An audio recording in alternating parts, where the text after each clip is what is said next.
BJP ఇలాకాలో India కూటమి హవా.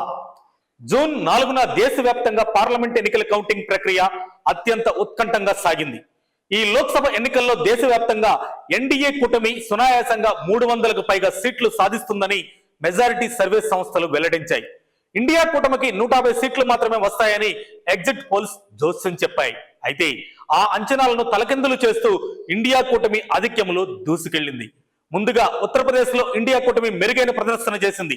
ఉత్తరప్రదేశ్ లో మొత్తం 80 లోక్సభ స్థానాలు ఉన్నాయి. 219 ఎన్నికల్లో ఎన్డీఏ ఏకంగా 62 స్థానాలు కైవసం చేసుకుంది. అయితే ప్రస్తుత ఎన్నికల్లో మాత్రం యూపీలో 2 కూటములు హోరాహోరీగా తలపడుతున్నాయి. ప్రస్తుతానికి ఇండియా కూటమిదే పైచేయిగా ఉంది. మొత్తం 80 స్థానాల్లో ఇండియా కూటమికి చెందిన అఖిలేష్ యాదవ్ సమాజ్వాదీ పార్టీ 62 సీట్లలోను, కాంగ్రెస్ 17 సీట్లలోనూ పోటీ చేస్తున్నాయి. ప్రస్తుతానికి యూపీలో ఎన్డీఏ కూటమి 39 స్థానాల్లోనూ ఆధిక్యంలో ఉండగా ఇండియా కూటమి అంతకు మించి అంటే 41 స్థానాల్లో పుంజుకుంది. ఈ దెబ్బతో ఉత్తరప్రదేశ్ ను గెలిపించిన వారే ఇండియాను శాసిస్తారు అనే సామెతను ప్రామాణికంగా తీసుకుంటే ఇండియాను పాలించే హక్కు ఎన్డీఏ నరేంద్ర మోడీలకు లేదని యూపీ ఆదేశం జారీ చేసింది. హిందీ హార్ట్లాండ్ లో సమాజ్వాదీ పార్టీ సైకిల్ బుల్డోజర్ గా మారి బీజేపీ అధికారాన్ని కూల్చివేసింది.